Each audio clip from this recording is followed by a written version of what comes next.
Algan. Bonjour Adrien. Vous êtes professeur d'économie, doyen de l'école d'affaires publiques de Sciences Po.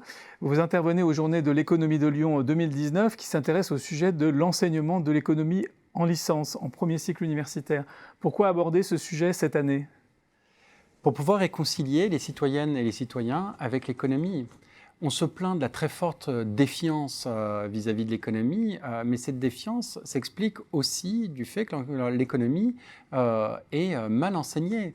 Dans le cycle universitaire traditionnel, l'économie a souvent été présentée comme une science très éloignée des préoccupations des citoyens, comme une vision relativement mathématisée, aride, sèche, avec des marchés parfaitement concurrentiels, un individu qui se comporte comme un homo economicus uniquement motivé par son profit individuel, et au final, une science qui ne s'intéresse pas aux grands enjeux du monde contemporain, tels que les sources de la prospérité, du bien-être, mais aussi le réchauffement climatique ou encore les inégalités.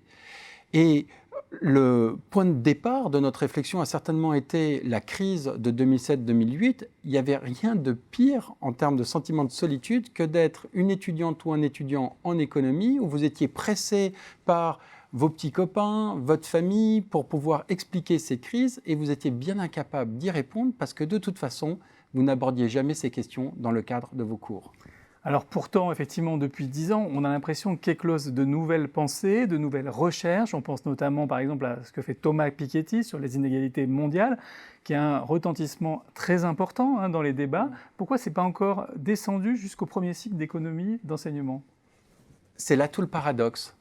Il n'y a rien de plus passionnant, peut-être, que de faire de l'économie de nos jours.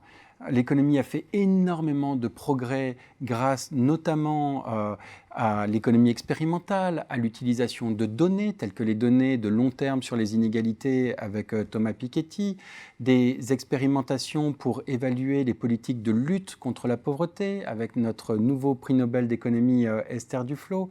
L'économie s'est aussi énormément ouverte sur les autres disciplines, sur la psychologie, mais aussi sur l'histoire, sur la science politique, sur la sociologie, sur le droit.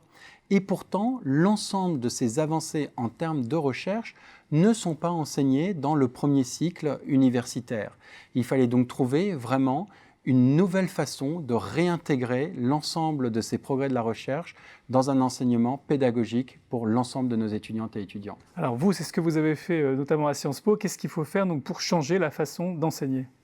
Alors, on a créé un projet collaboratif international qui s'appelle CORE Economics, qui a regroupé un certain nombre de chercheurs, aussi bien à UCL, à Santa Fe, à Columbia, mais aussi des chercheurs en Inde, des chercheurs en Afrique, des chercheurs en France, pour pouvoir changer de paradigme, pour pouvoir essayer d'intégrer l'ensemble de ces nouvelles avancées dans la recherche, pour répondre aux grandes questions du monde contemporain, pour enseigner l'économie comme si les 30 dernières années avaient vraiment eu lieu, et pour transcrire de façon pédagogique, sous forme d'e-book, interactif et en libre accès. Donc on a créé une espèce de petite Wikipédia de l'économie, et de la même façon que Samuelson avait changé de paradigme avec son grand manuel d'économie au lendemain de la Seconde Guerre mondiale pour intégrer les avancées de la pensée keynésienne,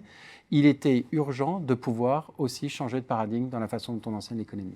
Et donc, vous l'avez dit, ce manuel CORE est en accès libre, c'est un projet mondial, il y a une version française, une version anglaise, il y a encore d'autres versions, et donc chacun qui s'y intéresse pourra s'y reporter.